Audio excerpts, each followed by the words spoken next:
नमस्कार. एका विशेष कार्यक्रमामध्ये आज तुम्हा सगळ्यांचं पुन्हा एकदा स्वागत.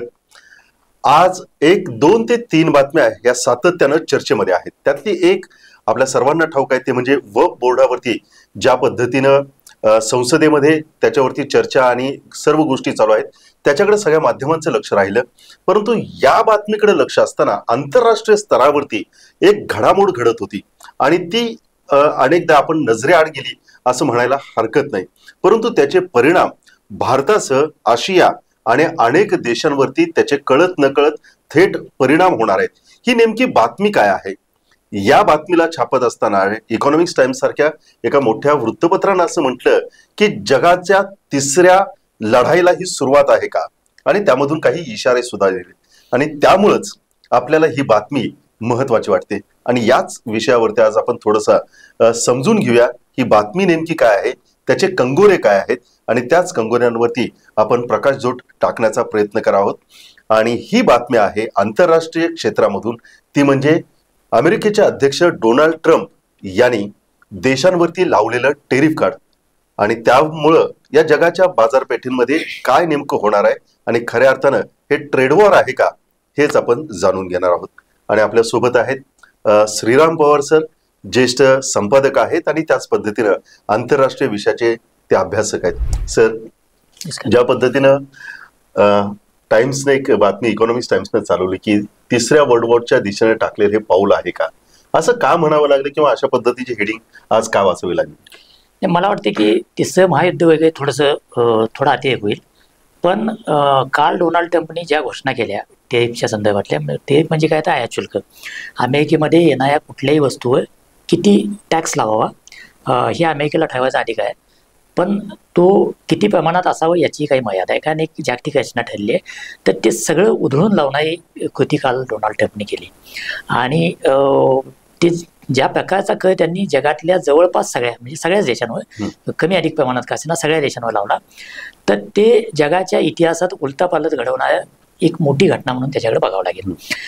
युद्ध थोडंसं बाजूला ठेवू, पण व्यापार युद्ध निश्चितपणे याच्यातून सुरू होऊ शकतं. कारण कुठल्याही देशावर जेव्हा देशातून येणाऱ्या आयातीवर इतक्या मोठ्या प्रमाणावर कर लादला जातो, तेव्हा स्वाभाविकच त्या देशातून आयात घटणार म्हणजे त्या देशातलं संबंधित उत्पादन कमी होणार. उत्पादन कमी होणार म्हणजे त्या देशातल्या ते उत्पादन करणाऱ्या उद्योगांचा नफा आणि एकूणच त्यांचा अर्थकारण बिघडणार. तिथं काम करणाऱ्या कामगारांवर कोयाड येणार.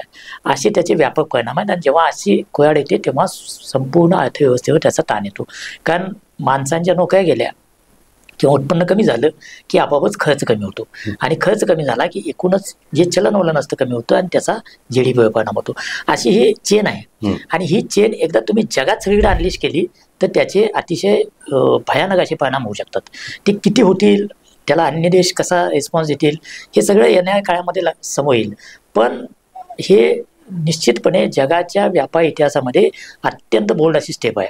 अशा प्रकारे अमेरिकेनं त्यांच्या संपूर्ण इतिहासामध्ये एकाच वेळेला एकाच दिवशी जगातल्या सगळ्या देशांवर आयात शुल्क वाढवलं असं कधी घडलं नव्हतं.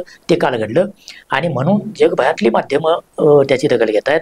जगभरातले राजकीय नेते, पंतप्रधान, अध्यक्ष या स्वरूपाचे नेते, त्यांचे व्यापार मंत्री सगळे दखल घेत आहेत. आणि ज्या म्हणजे व्यापाराचे फॉर्म आहेत, म्हणजे जागतिक व्यापार संघटना असेल, मल्टीलॅटरल अनेक ग्रुप आहेत की ज्याच्यामध्ये व्यापाराची चर्चा होते, ICP सारखा ग्रुप आहे.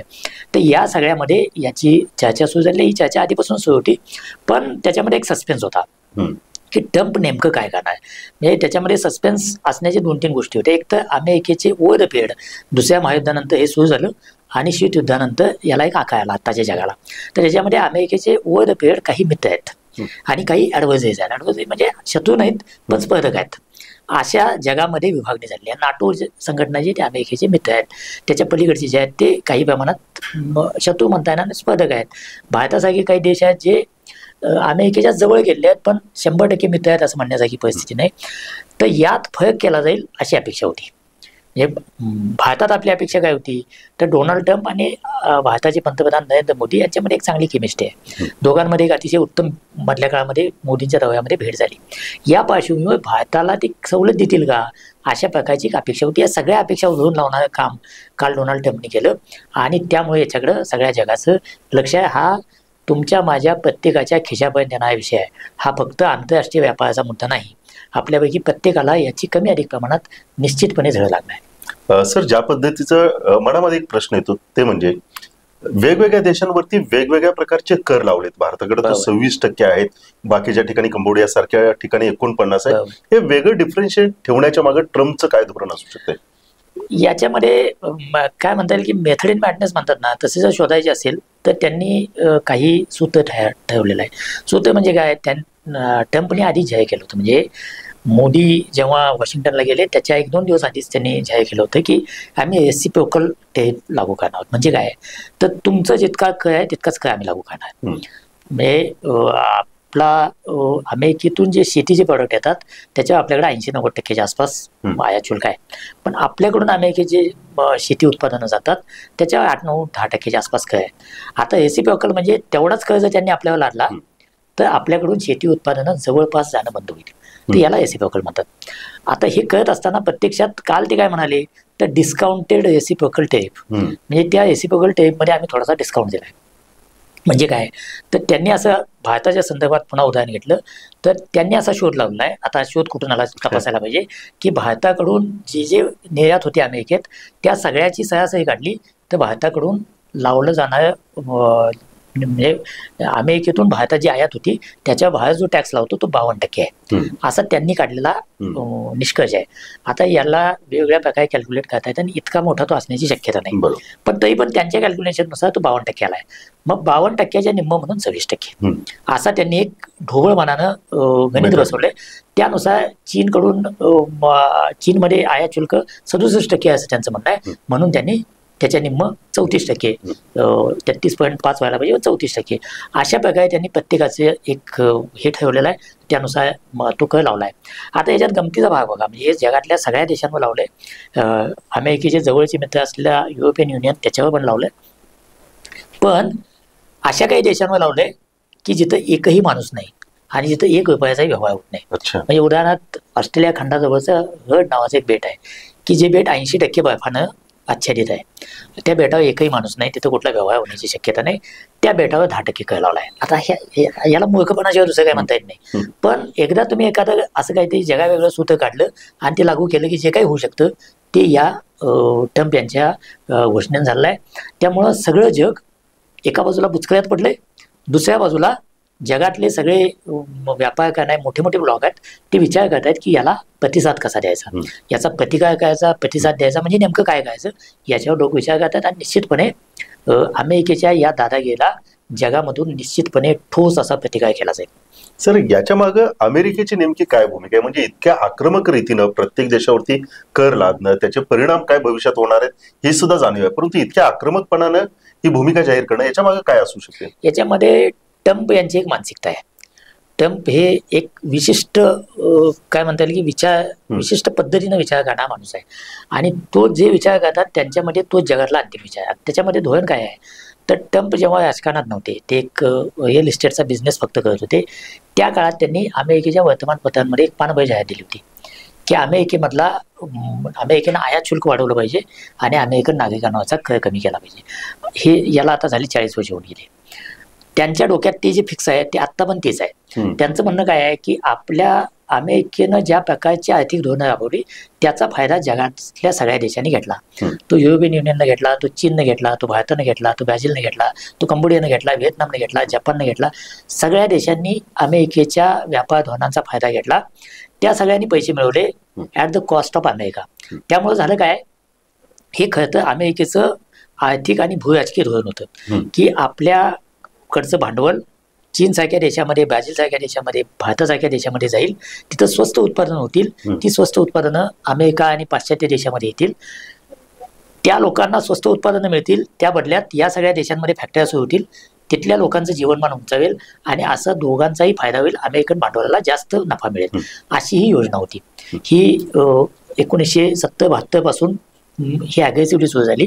चीनला जेव्हा अमेरिकेनं आपल्या बाजूने वळवलं आणि 2000 नंतर चीन WTO मध्ये आला, त्यानंतर ही खूप अग्रेसिव्हली सुरू झालं. ट्रम्प यांची धारणा याच्या नेमकी उलटी आहे. अच्छा. त्यामुळं असं म्हटलं जातं की आत्तापर्यंतच्या जागतिक व्यापाराला ट्रम्प डोक्यावर उभं करायचा प्रयत्न करतात. त्यांचं असं म्हणणं आहे की या प्रकारच्या सवलती आपण दिल्या त्याचा परिणाम काय झाला, तर कारखाने चीनमध्ये तयार झाले, कारखाने व्हिएतनाम कंबोडियामध्ये तयार झाले, काही प्रमाणात भारतामध्ये पण तयार झाले आणि अमेरिकेतले कारखाने कमी झाले, बंद झाले. त्यामुळे अमेरिकेतला जो ब्लू कॉलर वर्क आहे त्याच्या रोजगाराचा प्रश्न तयार झाला. आता हे सहजपणे सामान्य माणसाच्या गळी उतरवता येणारं लॉजिक आहे की तुमच्या नोकऱ्या काय गेल्या, तर भारतातले लोक इथे नोकऱ्या करतात त्यामुळे तुमच्या नोकऱ्या गेल्या. तुमच्या नोकऱ्या काय गेल्या, तर चीनमध्ये अमेरिकी भांडवल जाते, तिथून तिथं कारखाने उभे राहतात, चीनी माणसांना नोकऱ्या मिळतात म्हणून तुमच्या नोकऱ्या गेल्या. हा ट्रम्प यांचा पॉलिटिकल बेस आहे. याच लोकांच्या मतांवर ट्रम्प निवडून येतात. त्यामुळे ते हे थोतांड आहे, हे खोटं आहे, हे अर्थशास्त्रातल्या सगळ्यांना कळतंय. पण ट्रम्प हे त्याच्या मतदारांना हे सहजपणे खपवतात. आणि मग त्यांचा दुसरं लॉजिक काय आहे, त्यांच्या मागासला दुसरा वर्ग कोण आहे, तर तो अट्टल भांडवलदार आहे. अट्टल भांडवलदार मी कोणाला म्हणतो की ॲट व्हॉट एव्हर कॉस्ट त्यांना आपला नफा वाढवायचा आहे. इलॉन मस्क सारखे लोक आहेत. तर हे ट्रम्प यांची पाठी आहेत. म्हणजे एका बाजूला अत्यंत गरीब वर्ग की ज्याच्या रोजगाराचे प्रश्न आहेत आणि दुसऱ्या बाजूला अतिश्रीमंत म्हणजे त्यांच्या श्रीमंतीची गणती करता येत नाही. काही जणांची संपत्ती ही काही देशांच्या एकूण संपत्तीपेक्षा जास्त आहे. असे श्रीमंत हे ट्रम्प यांची पाठीराखे आहेत. त्यांचं म्हणणं काय असतंय, तर भांडवलदारांचं एक कायमचं मागणं असतं की टॅक्स कमी करा. दोन प्रकारचे टॅक्स त्यांना नको असतात. एक प्राप्ती कर म्हणजे त्यांच्या एकूण उत्पन्नावरचा कर आणि दुसरा काय म्हणता येईल कॉर्पोरेट टॅक्स जो उद्योगांवर लावला जातो. तर हे कर कमी करा अशी यांची मागणी असते. ट्रम्प यांचं म्हणणं असं आहे की आपण जे टेरिफ लावणार आहोत म्हणजे काल त्यांनी जी घोषणा केली हे लागू झाल्यानंतर व्यापाराचं जे संतुलन होईल त्यातून अमेरिकेला पुढच्या अर्धा वर्षामध्ये साधारणतः $6 ट्रिलियन इतका रेव्हेन्यू मिळेल. आणि तितकाच रेव्हेन्यू मिळणार असेल तर त्या प्रमाणात आपण देशातल्या नागरिकांवरचा कर कमी करू. म्हणजे त्यांना आपण ज्याला इन्कम टॅक्स म्हणतो तो कमी करू, कॉर्पोरेट टॅक्स कमी करू. आता कर कोणाचा कमी होणार आहे, ज्याच्याकडे पैसे आहेत त्याचा कमी होणार, उद्योजकांचा कमी होणार. त्यामुळे तो वर्ग ट्रम्प यांच्या बाजूचा आहे. आणि त्यांचं सगळं धोरण या प्रकारचं आहे की अमेरिकेच्या मेक अमेरिका वेल्दी अगेन असं त्यांनी काल त्यांच्या काय लिबरेशन डे असं त्याला कालच्या त्या घोषणेला ते म्हणतात. तर त्या लिबरेशन डे किंवा मुक्ती दिनामध्ये त्यांची घोषणा होती की आता अमेरिकेला आम्ही पुन्हा श्रीमंत बनवणार आहोत.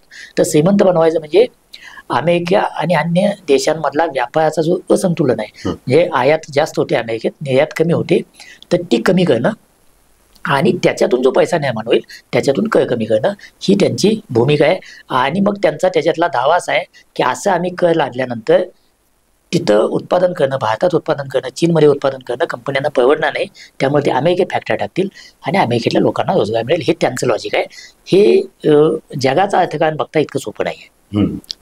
सर त्याच पद्धतीनं ज्यावेळेस डोनाल्ड ट्रम्पनी ही घोषणा केली त्याच्यानंतर अजून म्हणाव्या तितक्या प्रतिक्रिया आल्या नाहीत. आपण ज्या पद्धतीनं सांगितलं की अजूनही काही संभ्रमावस्थेमध्ये की याच्यावरती कसं आपण रिॲक्ट व्हावं. पण सध्याच्या घडीला जे काही देश आहेत जे काही आपल्या नजरेच्या समोर येतात, चायना असेल, कॅनडा असेल, ऑस्ट्रेलिया असेल, तर यांच्याकडून काय प्रतिक्रिया येत आहेत आताच्या घडीला? एक तर काल जे टेरिफ लागू केले त्याच्यामध्ये त्यांनी 10% सरसकट अमेरिकेशी व्यापार करणाऱ्या सगळ्या देशांवर सरसकट 10% आयात शुल्क वाढ केली. ती 5 एप्रिलपासून लागू होईल.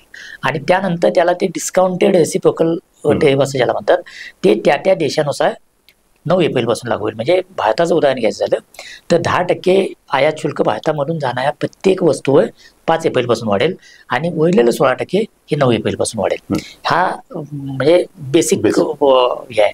आता त्याचा परिणाम जो आहे तो आणि त्याच्यावरचे रिॲक्शन यात प्रत्येकजण अंदाज घ्यायला लागला आहे की याचं काय करता येईल. कालच्या घोषणेमध्ये मेक्सिको आणि कॅनडा या 2 देशांची नावं नाही आहेत. याचं कारण त्या 2 देशांना ऑलरेडी 25% टेरिफ त्यांनी आधीच लागू केलेलं आहे. आणि त्या दोन्ही देशांनी मेक्सिकोनं असं म्हटलं की आम्ही याच्यावरचे उपाय शोधू, कॅनडानं असं म्हटलं की आम्ही याचा प्रतिकार करू, रिटेलिएट करू, आम्ही त्याच प्रमाणात टॅक्स लावू. युरोपियन युनियन जे आहे म्हणजे युरोपीय महासंघ ज्याच्यामध्ये फ्रान्स, जर्मनी, इटली वगैरे सगळे देश आहेत, तर त्या देशांनी एकत्रित याच्यावर विचार करायचं ठरवलं आहे. त्या युनियनचे जे अध्यक्ष आहेत त्यांनी असं सांगितलं की ही अमेरिकेची दादागिरी आहे आणि या दादागिरीला युरोपातले सगळे देश एकत्र प्रतिसाद देतील. हा त्यांचा प्रतिसाद टेरिफ लागू करण्याच्या आधीच आहे. टेरिफ लागू झाल्यानंतर आता काय झालं की काल त्यांनी भारताच्या दृष्टीनं मध्यरात्री टेरिफ लागू केलं आणि त्यानंतर अजून काय म्हणता येईल 24 तास पण उलटलेले नाहीत. लोक कॅलिब्रेट करतात की याचा परिणाम कसा होईल आणि त्यानंतर ऑफिशियल रिॲक्शन येतील. भारताकडून जी प्रतिक्रिया आली ती दिस इज मिक्स बॅग, म्हणजे यात काही चांगल्या गोष्टी आहेत, काही वाईट गोष्टी आहेत, आणि याचा परिणाम आम्ही तपासून त्यानंतर प्रतिक्रिया देऊ अशा प्रकारची हे आहे. चीन असं म्हटलंय की एका बाजूला निगोशिएशनला तयार, दुसऱ्या बाजूला आम्ही काही स्पर्धेला घाबरत नाही, म्हणजे चीन उघडपणे व्यापार युद्धाला दंड ठोकून तयार अक्षरशः. सर चीननं काय तिथं गुंतवणूक करणारे आपल्या म्हणजे जे गुंतवणूकदार आहेत त्यांना तिथं व्यापार थोडा वेळ थांबवा, गुंतवणूक करू, असं काही चीननं 2 गोष्टी केल्या. म्हणजे हे टॅरिफ लादणार हे निश्चित झाल्यानंतर चीननं 2-3 गोष्टी केल्याचं आपल्याला स्पष्टपणे दिसतंय. एक, त्यांनी त्यांच्या देशातल्या सगळ्या उद्योजकांना सांगितलं की यापुढं चीन सरकार धोरण बदलत नाही तोपर्यंत कुणीही अमेरिकेमध्ये गुंतवणूक करायची नाही, हे त्यांनी स्पष्टपणे केलं. त्यामुळं अमेरिकेला जे वाटतं की गुंतवणूकदार अमेरिकेत येतील ते होणार नाही, चीनचं सरकार त्याला परवानगी देणार नाही. शॉकिंग होतं अमेरिकेसाठी चीनची ही. हा साहजिकच आहे, कारण प्रत्येक जण काहीतरी रिटालिएट करणार, म्हणजे काहीतरी विरोध करणार, तर त्यात त्यांनी एक मूव्ह केली. दुसरा चीननं घेतलेला एक अनएक्सपेक्टेड पवित्र आहे, म्हणजे चीन हा अतिशय काय म्हणता येईल की अनपेक्षित धक्के देणारा देश आहे. त्यांनी काय केलं तर जपान आणि दक्षिण कोरिया ह्या 2 देशांसोबत आघाडी करायचा प्रयत्न केला, आणि आम्ही तिघं मिळून अमेरिकेच्या या टेपला प्रतिसाद देऊ असं म्हटलं. हे धक्कादायक काय आहे तर चीनच्या दादागिरीला दक्षिण कोरिया पण कंटाळलेला आहे, जपान पण कंटाळलेला आहे. दक्षिण चीन समुद्रामध्ये चीन दादागिरी करतो. दक्षिण कोरियाचा म्हणजे दक्षिण कोरिया हा असा देश आहे की त्याचं जगातल्या सगळ्या देशांबरोबर व्यापार सरप्लस आहे, म्हणजे त्यांची निर्यात जास्त आहे आणि आयात कमी आहे. पण चीन बरोबर ते तसं करू शकत नाहीत, कारण चीनची दादागिरी. तर असे ताणलेले संबंध आहेत. म्हणून तर आपण भारत म्हणजेच आपण अमेरिका, ऑस्ट्रेलिया आणि जपान यांचा क्वाड तयार झाला की जो इंडो पॅसिफिक क्षेत्रात आहे. त्यातला जपान आणि दक्षिण कोरिया जे अमेरिकेचे सामरिक भागीदार आहेत, म्हणजे अमेरिकेचं सैन्य हे ऑफिशियली दक्षिण कोरिया आणि जपानचं रक्षण करतं, असे देश चीनच्या बरोबर गेले आहेत या ह्याच्यात. एका हाताने व्यापार युद्ध सुरू झाला तर चीननं केली दुसरी मूव आहे. तर या 2 मूवमधून चीन असं स्पष्टपणे सांगतोय की आमच्या हातात पण काही लिव्हर्स आहेत आणि आम्ही त्या निश्चितपणे वापरू शकतो. या आधीच्या टेपला त्यांनी काय म्हणतात की काही प्रमाणात तसेच टेप लादून उत्तर दिले. याचा फटका चीनला बसणार का तर निश्चितपणे बसणार आहे, कारण चीनमधून अमेरिकेत होणारे आयात आणि चीनचा व्यापार फायदा हा खूप प्रचंड आहे. त्यामुळं काही प्रमाणात चीनला फटका बसणार, पण चीनची अर्थव्यवस्था प्रचंड आहे आणि अमेरिका जर बाजूला होत असेल या प्रकारे जागतिक व्यापारातून तर स्वाभाविकपणे इतर देशांना चीनशी जुळवून घ्यावं लागेल. या अपेक्षेवर चीन हे सगळं करतोय. सर आता आपण चीन आणि या गोष्टींवरती बोललो, परंतु भारतावरती याचे नेमके काय परिणाम होणार आहे? कारण ज्यावेळेस एक नाही ट्रम्प यांनी भाषण केलं त्यावेळेस म्हणालेत की काही दिवसांपूर्वी मोदी येऊन गेलेत आणि India is the king of tariff असं म्हटलेलं आहे. कसं बघताय त्यांच्या काल त्यांनी टेरिफ लागू केलं तेव्हाही ते भारताच्या संदर्भात असं म्हणाले की पंतप्रधान मोदी देशामध्ये म्हणजे अमेरिकेत येऊन गेले, माझे त्यांचे उत्तम संबंध आहेत, ते माझे चांगले मित्र आहेत. असं असलं तरी मी त्यांना सांगितलं की भारत जे काही व्यापार करतो ते काही चांगलं नाही असं म्हणून त्यांनी 10% 29% टेरिफ जाहीर केलं. आता भारताच्या बाजूनं म्हणजे बाकीचे देश वेगवेगळ्या प्रकारे प्रतिसाद देत आहेत. भारताच्या बाजूनं अपेक्षा काय होती की भारत आणि अमेरिका एका व्यूहात्मक भागीदारीकडे जाते, स्ट्रॅटेजिक पार्टनरशिपकडे जाते, आणि ही प्रक्रिया गेली 15-20 वर्ष सुरू आहे. म्हणजे डॉक्टर मनमोहन सिंग पंतप्रधान असताना अनुकरार झाला, नागरी अनुकरार, तेव्हापासून ही प्रक्रिया सुरू आहे आणि मोदींच्या काळात ती आणखी पुढे गेली. आणि आता 2 देश खूप जवळ आलेत, संरक्षण क्षेत्रात जवळ आलेत, इंडो पॅसिफिक मध्ये जवळ आलेत. आणि याचं एक मूळ कारण चीन हा दोघांसाठी समान स्पर्धक आणि न बोलायची गोष्ट म्हणजे शत्रू असं कोण कुठल्या देशाला म्हणत नाही, पण एक स्पर्धक तयार झालाय. त्यातून चीनला रोखायचं असेल तर आशियामध्ये ती ताकद फक्त भारतामध्येच आहे. साईज, लोकसंख्या, रिसोर्सेस, लँडमास या सगळ्या अर्थानं भारत करू शकणार तेवढा एकच देश आहे. त्यामुळे भारतामध्ये गुंतवणूक करावी अशा प्रकारचं धोरण ओबामा किंवा त्याच्या आधीपासून चालू झालं होतं, ते पुढे चालत बायडेनपर्यंत आलं. ट्रम्प यांना चीनला रोखण्यासाठी भारत हवा आहे, पण व्यापारामध्ये ती कुठलीही सवलत द्यायला तयार नाहीत असा त्याचा अर्थ आहे. त्यामुळे दोस्तीच्या किती आणाभाका घेतल्या तरी त्यांनी टेप लावायची ते लावली. आता भारताचा प्रतिसाद काय होता तर एक तर ट्रम्प अध्यक्ष झाल्यानंतर पहिल्याच महिन्यात मोदी अमेरिकेला गेले, त्यांनी त्यांची भेट घेतली. त्याचा उघड हेतू हा होता की ट्रम्प यांचं भूमिका दिसत होती की त्यांना हे व्यापार युद्ध खेळायचंच आहे मागच्या टर्ममध्ये त्यांना ते पूर्ण क्षमतेनं करता आलं नव्हतं. या टर्ममध्ये 100% करणारे दिसत होतं, कारण आता त्यांच्या भोवती जी जमलेले लोक आहेत त्यातलं कुणीही, ज्याला काय म्हणता येईल की जागतिक व्यापारातलं, जागतिक भूराजकीय रचनेतलं स्टँडर्ड जे एक्सपर्ट असतात तसे नाही आहेत. सगळे जे आहेत ते होय आहेत. तर म्हणेल त्याला होय म्हणायचं, त्याच्या पुढे जाऊन ते मांडायचं. अशाच प्रकारचे लोक आता त्यांच्या भोवती आहेत. त्यामुळे ते यावेळेला अंदाज होते. याची जाणीव भारतातल्याही सगळ्या धुरीणांना आलेली आहे.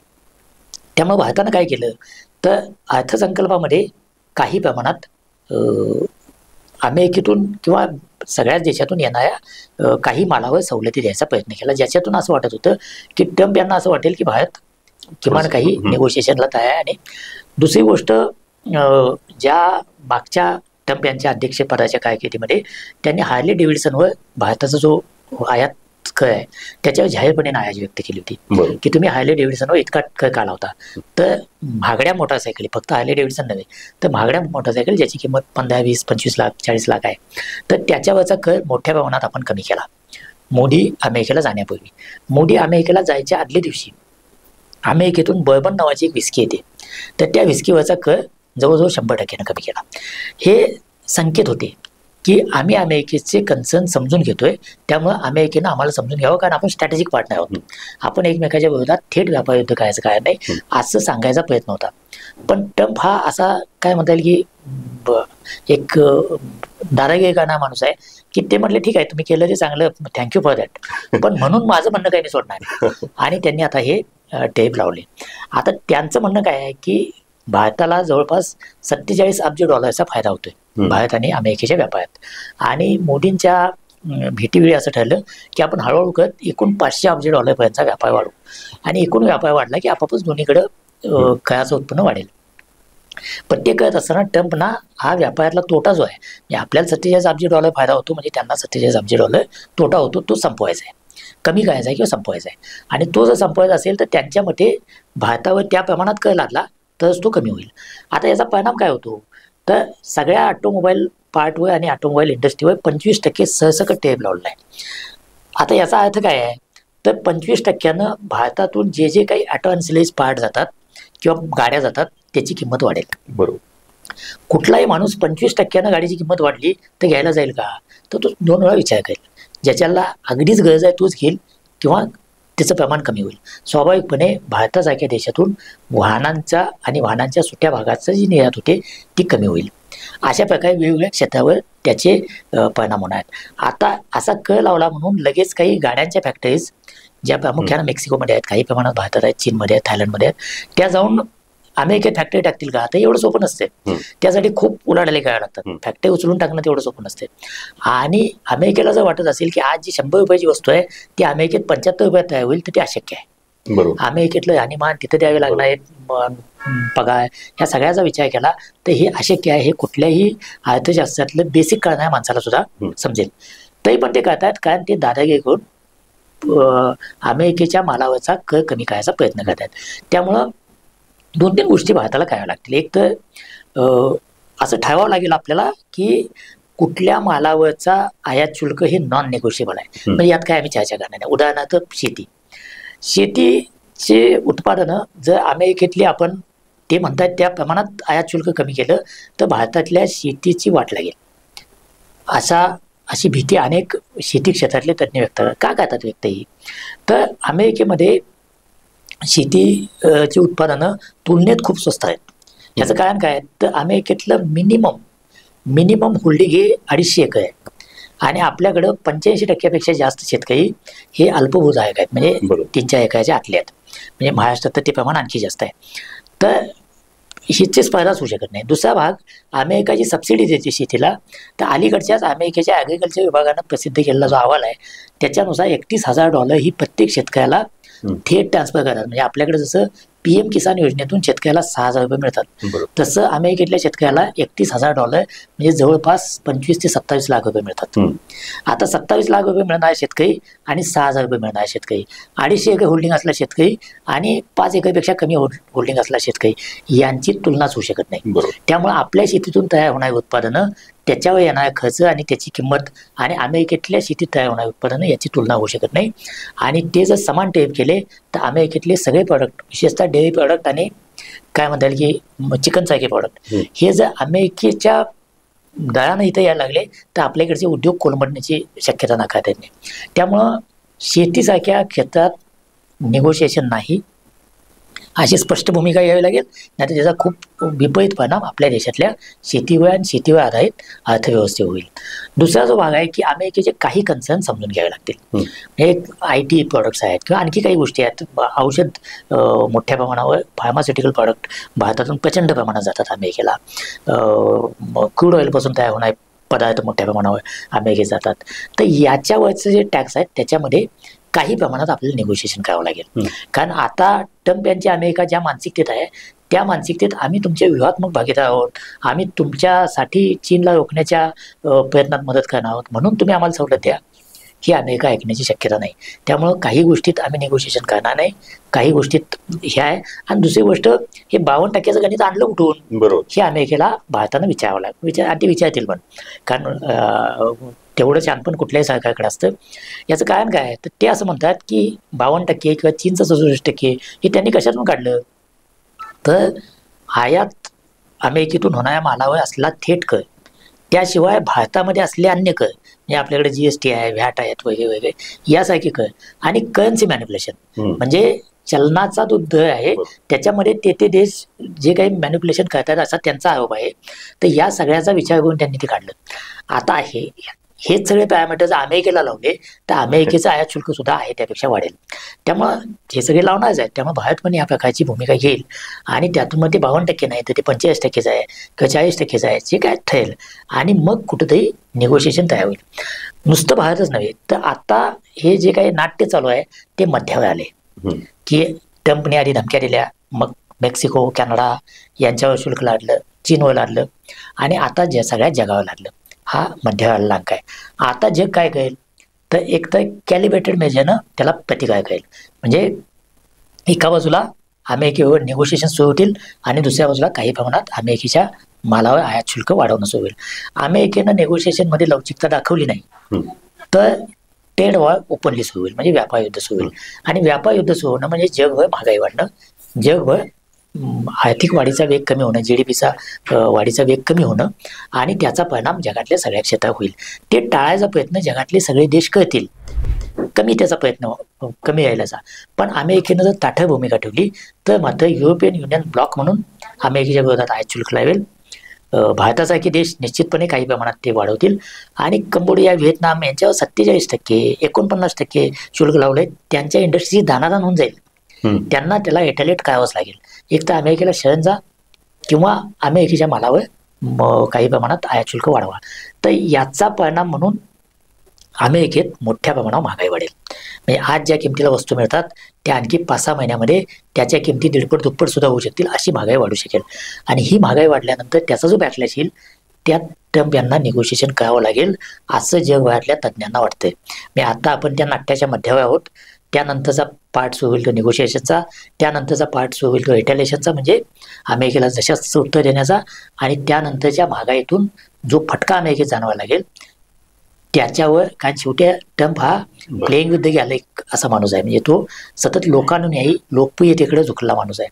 जेव्हा माणसाच्या खिशाला चिमटा बसायला लागेल अमेरिकेत तेव्हा जो, आणि 2026 अमेरिकेतल्या याच्या मध्यावधीच्या निवडणुका असतात त्या होतील आणि तिथल्या प्रतिनिधी घरातल्या बहुमताचा मुद्दा तिथं येईल. तर ती निवडणूक हारणं ट्रम्पना परवडणार नाही. त्यामुळे ते मधल्या काळामध्ये निगोशिएशनला तयार होतील असं जगातले अर्थशास्त्रातले एक्सपर्ट मानतायत. आता बघू आपण ते त्या दिशेनं जाते का. सर, बरेच प्रश्न मनामध्ये, त्यातला एक प्रश्न म्हणजे थेट अमेरिकेशी हे ज्या पद्धतीचं व्यापार युद्ध आहे त्याच्यामधून निर्माण होणारे हे परिणाम दिसून येतात. परंतु याच पद्धतीनं भारत ज्या पद्धतीनं पेट्रोलवरती अवलंबून आहे, सोन्यावरती अवलंबून आहे, त्या देशावरती जर हे टेरिफ जर लागलं तर त्याचा नकळत फटका आपल्या शेअर बाजार किंवा आपल्या इकडच्या गोष्टींवरती बसू शकते. नाही, याचा फटका सगळ्यालाच बसणार आहे. म्हणजे अमेरिकेच्या शेअर बाजारातले फ्युचर्सचे जे दर आहेत तर ते एक निर्देशांक 800 पॉईंटनं पडला, दुसरा 900 पॉईंटनं पडला. माहीत नाही आता बाजार सुरू झाल्यानंतर आणखी काय होईल. पण दुसऱ्या बाजूला फक्त शेअर मार्केटमध्ये म्हणाल तर ट्रम्प निवडून आल्यापासून जगामध्ये ज्यांच्या हातात प्रचंड पैसा आहे, म्हणजे थैल्या घेऊन बसले आहेत कुठं इन्व्हेस्ट करायचं यासाठी, ते लोक खूप कॉशियस आहेत. भारताच्या भांडवल बाजारातून म्हणजे शेअर मार्केटमधून मोठ्या प्रमाणावर परकीय संस्थांनी पैसे काढून घेतले. मागचे 6 महिने वर्षभर पैसे काढून घेण्याचा सिलसिला सतत चालू आहे. तो पैसा त्यांच्याकडे आहे. तो पैसा एक अंदाज असा आहे की $6 ट्रिलियन पैसा असा आहे की जो कधी पण मार्केटमध्ये येऊ शकतो. त्यामुळं मार्केट काही काळ पडलं तरी ते कायम पडणार आहे. ओके. दुसरी गोष्ट, आज आपण बघितलं तर भारतातल्या शेअर मार्केटमध्ये काही असं ज्याला ब्लड बाथ म्हणतात तसं काही झालं नाही. इतका प्रचंड परिणाम काही झाला नाही. त्यामुळं लोकांनी काही प्रमाणात अँटिसिपेट केलेलं आहे की हे सगळं या प्रकारचे टेप येणार. त्यामुळं काही काळ हे चालेल, पुन्हा वळतील. पण फक्त मार्केटचा मुद्दा नाही आहे. शेअर मार्केट हा एकूण अर्थव्यवस्थेचा एक अतिशय छोटा भाग आहे. बाकीच्या सगळ्या क्षेत्रावर क्रूड ऑइल आहे ज्याचा उल्लेख तुम्ही केला, तर त्या क्रूड ऑइलपासून सगळ्याच्या किमतींवर याचा परिणाम होणारच आहे. तो कसा, किती, तो कशा पद्धतीनं काय ॲब्सॉर्ब करायचा याच्यावर जगातले सगळे देश आता विचार करायला लागतील, चर्चा करायला लागतील. पण याच्यातून एक गोष्ट स्पष्ट झाली आहे की अमेरिकेच्या नेतृत्वाखालची म्हणून जी जागतिक रचना आहे, आर्थिक रचना आहे, त्याला भेगा पडल्या.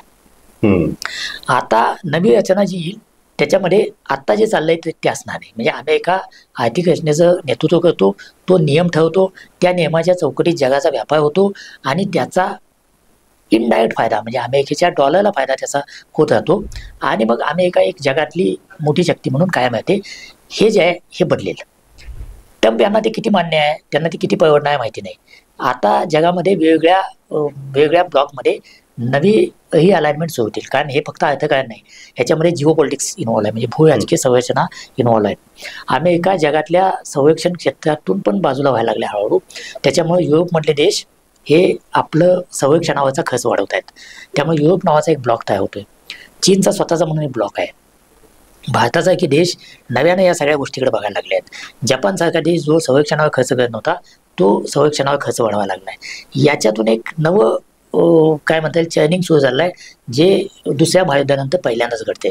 त्यामुळे एका बाजूला आर्थिक आघाडीवर नवं जग साकारते, दुसऱ्या बाजूला भूराजकीय स्पर्धा नव्यानं तयार होती आणि तिसऱ्या बाजूला संरक्षणाच्या आघाडीवर एकाच वेळेला पॅलेस्टाईनचं युद्ध चालू आहे, युक्रेनचं युद्ध चालू आहे, इराण आणि अमेरिकेत कधीही संघर्ष उफाळून येईल अशा प्रकारची परिस्थिती चालू आहे. चीनची दादागिरीला उत्तर कसं द्यायचं याचा लोक विचार करत आहेत. आणि मग अमेरिकेच्या दबावामुळे पुन्हा चीनचे जुळवून घ्यायचं का असा नवा विचार होतोय. ते एक अत्यंत अस्वस्थ, कुठलंही स्पष्ट चित्र दिसत नसलं धुसर जग सध्या आकारात आहे आणि यातून जगाला मार्ग काढायचा आहे. त्यामुळे आपण एका धुक्यातल्या जगाकडे निघालेलो आहोत. तर सरांनी सांगितलं की धुक्याच्या जगाकडे आपण निघालेलो आहोत. आणि सर्वसाधारण असं म्हटलं जातं की धुक्यात ज्यावेळेस आपल्याला बघायचं असतं त्यावेळेस फार दूरवरचं बघायचं नसतं, तर एक एक पावलं टाकत जायची म्हणजे आपल्याला ती वाट दिसायला लागते. आणि सरांनी सुरुवातीलाच सांगितलं की या संपूर्ण नाटकाचा हा आता आपण मध्यावरती आलो आहोत. एक पाऊल टाकलं, त्याच्यानंतर पुढचं पाऊल टाकलं, आता आणखी एक पाऊल टाकलं. आता पुढच्या पाऊलामध्ये काय चित्र या जगाचं किमान या व्यवसायाच्या दृष्टिकोनातून, बिझनेस किंवा ट्रेडच्या दृष्टिकोनातून राहणार याच्याकडे सगळ्या जगाचंच लक्ष लागलेलं आहे. आणि त्याच पद्धतीनं टीव्ही नेक्स्ट मराठी सुद्धा या आंतरराष्ट्रीय घडामोडींकडे लक्ष देऊन आहे. येणाऱ्या दिवसामध्ये यावरती आपण व्यापक चर्चा करू आणि त्यावेळेस निश्चित आपल्यासोबत पुन्हा एकदा श्रीराम पवार सर असतील. पण सर आज आपण या ठिकाणी आलात त्याबद्दल मी आपलं मनापासून आभार मानतो. थँक्यू.